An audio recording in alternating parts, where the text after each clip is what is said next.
Assalamu alaikum everyone. This is me Aisha Azam. Welcome to another vlog. I hope you all are good. और scene अभी कुछ ऐसा है कि अभी यहाँ पे टाइम हो गया तकरीबन कोई 10:30 के आसपास था जब मैं ऊपर आई हूँ टेरेस पे।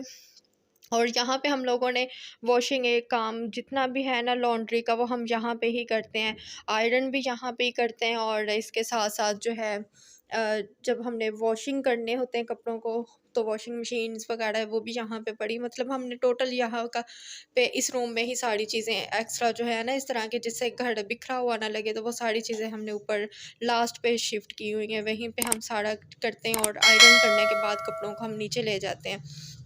तो यहाँ पे अभी मेरा ऊपर एक चक्कर लगा ही था और मैंने कहा कि पहले क्यों ना नीचे चली गई, तो फिर दोबारा ऊपर आना ये ना हो मेरे लिए मुश्किल हो जाए कि क्योंकि जहाँ पे भी जाओ वहाँ पे हमें कोई ना कोई काम नज़र आ जाता है। तो यहाँ अभी ऊपर आई तो ऊपर आने के बाद फिर मैंने कपड़ों को आयरन किया क्योंकि हैंग नीचे पड़े हुए थे और मैंने कहा इनको ने नीचे जाके मैं फिर हैंग कर दूँगी और ऐसे ही प्रेस करके ना तो मैं नीचे ले जाती हूँ।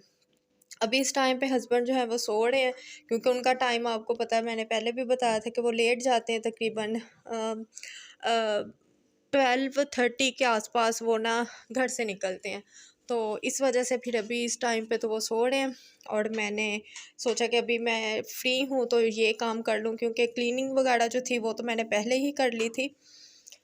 जब हनी को स्कूल छोड़ने गई थी उसके बाद फिर मैंने क्लीनिंग की, ब्रेकफास्ट किया मैंने। और हस्बैंड तो कम ही करते हैं कभी नहीं भी करते, अगर उनका मूड नहीं है तो फिर नहीं करेंगे। और उसके बाद फिर नीचे के सारे काम जो थे वो मेरे कवर हो गए थे। फिर रह गया था ये मेरा काम क्योंकि 2 दिन पहले ही मैंने लॉन्ड्री का काम किया था और उसके बाद फिर मैंने कहा भई आयरन कर लूँ ताकि ना ये मेरा काम जो है वो ख़त्म हो जाए। हम एक ही रोज़ में सारे कपड़े जो है वो आयरन कर लेते हैं। उसके बाद फिर ये है कि हैंग किए होते हैं, जब हमें ज़रूरत हो जिसकी हो वो हमें फ़ौरन मिल जाते हैं। क्योंकि कभी-कभार ऐसा होता है कि लाइट होती नहीं है और उसके बाद फिर बड़ा इशू हो जाता है अगर हमें कोई शर्ट कुछ भी चाहिए हो तो। तो ख़ैर ये बहुत एक अच्छी हैबिट है, इसको आज़मा के ज़रूर देखिएगा, रिलैक्स हो जाता है बंदा जब ये काम होता है। तो उसके बाद हस्बैंड जो है वो काम पे चले गए थे, उनके जाने के बाद फिर मैंने फ़ौरन से कुकिंग किचन में आ गई। किचन में आने के बाद मैंने कुकिंग करनी थी, कुकिंग करने के बाद फिर क्योंकि ये था कि बाद में फिर टाइम जो है वो बिल्कुल नहीं मिलता। होता कुछ यूँ है कि जब ज़ोहर का टाइम हो जाता है ना उसके बाद मेरा ये मानना है कि हमारा जो दिन है ना वो बहुत तेज़ी से गुज़रता है। क्योंकि नमाज़ पढ़ लो उसके बाद फिर थोड़ी देर के बाद जब देखो तो वो क्या उसको कहते हैं हनी के ट्यूशन का टाइम, उसके बाद फिर लंच करना है, टाइम हनी का आ रही है जा रही है। उसके बाद फिर इसी तरीके से ना दिन बहुत जल्दी गुजर जाता है क्योंकि नमाज़ों का टाइम फिर थोड़ा थोड़ा होता है और उसके बाद फिर उनको जब हमने पढ़ना है तो फिर ऑटोमेटिकली टाइम पीछे बहुत कम होता है। तो अभी यहाँ पे मैंने कुकिंग कर रही थी, अभी मैंने बनाए थे राइस और साथ में मैंने दही भल्ले बनाए थे। काफ़ी टाइम के बाद मैं बना रही थी और हमारी मोस्ट फेवरेट डिशेज़ में से हैं ये। और जब भी मैं राइस बनाऊँ तो ज़्यादातर मेरी कोशिश होती है कि मैं ये दही भल्ले भी साथ बनाऊँ। यहाँ पे आलू जो हैं वो बॉयल हो रहे हैं, दही भल्ले भी भिगो के रख दिए थे और यहाँ पे जितनी भी वेजिटेबल्स थी वो कट करके उसके बाद यहाँ पे मेरे जो दही भल्ले हैं वो मैंने रेडी कर लिए हैं और जो राइस हैं उनको मैं दम पे देने लगी हूँ। तो अभी कोई 2-4 मिनट के बाद और हनी को भी मैंने रेडी कर लिया था साथ ही क्योंकि अभी लंच करना था। लंच करने के बाद फिर फ़ौरन हनी का जो है टाइम हो जाना था ट्यूशन जाने का, तो उसको फिर मैंने छोड़ने जाना था और नमाज़ पढ़ने के बाद ही मैं उसे जाती हूँ छोड़ने के लिए। यहाँ पे एक डिश तो मेरी हो गई कंप्लीट और राइस को मैंने दे दिया है दम पे। उस पे उसके बाद फिर साथ ही मैंने किचन को जो है वो भी क्लीन कर लिया था, जितने भी बर्तन थे वो भी वॉश कर लिए। और क्लीन करने के बाद फिर हमने किया लंच और लंच करने के बाद यम्मी बहुत मज़े का टेस्ट था। बनाए तो आज मैंने बहुत जल्दी में थे क्योंकि आज भी स्पीड थोड़ी लगी हुई थी क्योंकि कुछ चीज़ें अनकम्प्लीट थी तो वो मुझे अर्जेंट में मंगवानी पड़ी कुकिंग करने के लिए। अगर चीज़ें घर पे पड़ी हों तो फिर बहुत इजीली हर काम हो जाता है, अगर मंगवानी हो तो वो फिर देखना पड़ता है कि अभी कोई आए और फिर से काम हम अपना स्टार्ट करें।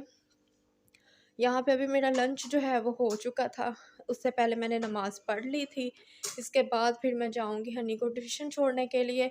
अल्हम्दुलिल्लाह हनी का ट्यूशन जो है वो बिल्कुल हमारे पास ही है, 1-2 घर छोड़ के। मुझे ज़्यादा मुश्किल काम नहीं करना पड़ता, क्योंकि फिर आपको पता है कि घर से, क्योंकि हमारे घर में कोई होता तो अभी फ़िलहाल है नहीं इस टाइम पे, तो मुश्किल है। उसके बाद फिर मेरा काम होता है एडिटिंग का। यूट्यूब चैनल पे जो भी मैंने काम करना, वॉइस ओवर थोड़ा-सा मेरा लेट हो जाता है, लेकिन जो क्लिप्स वगैरह होते हैं वो सारे मैं डन कर लेती हूँ। इस टाइम पे ना सारे चीज़ें मेरी कंप्लीट होती हैं। हो सकता है, कोशिश तो यही होती है कि मेरा वॉइस ओवर भी हो जाए, और उसके बाद फिर थोड़ा-सा टाइम बच्चों को देना होता है। यहाँ पे मेरे पास एक ही बेटी है, तो अगर हम बाहर जाएँ तो ठीक है, अगर नहीं भी बाहर जाना पॉसिबल हो, कि डेली तो हम नहीं जाते, लेकिन ये है कि अगर उस नहीं है तो फिर घर पे बच्चों को थोड़ा टाइम दिया। उसके बाद हनी की स्टडी को मैंने थोड़ा देखना होता है खुद भी, क्योंकि ट्यूशन स्कूल से हट के जब तक पेरेंट्स खुद मतलब ध्यान नहीं ना देते, तब तक बच्चों का रिज़ल्ट जो है वो पॉजिटिव आना थोड़ा-सा मुश्किल होता है। और उसके बाद फिर शाम का वो सारा टाइम इसी तरीके से गुजरा। ओके, तो कैसा लगा मेरा आज का व्लॉग? आई होप कि आपको बहुत अच्छा लगा होगा। अगर अच्छा लगा हो तो प्लीज़ मेरी वीडियो को लाइक शेयर ज़रूर करें, और जिन्होंने सब्सक्राइब नहीं किया चैनल को वो अब कर दें, और बेल आइकॉन के बटन को ज़रूर प्रेस कर दें, ताकि मेरी हर वीडियो आप तक आसानी पहुंच जाए। और मुझे कमेंट सेक्शन में ज़रूर बताया करें कि आपको मेरी वीडियोज़ जो है वो कैसी लग रही हैं। तो मिलते हैं अपने नेक्स्ट व्लॉग में। तब तक के लिए आप अपना बहुत ज़्यादा ख्याल रखें। अल्लाह हाफ़िज़।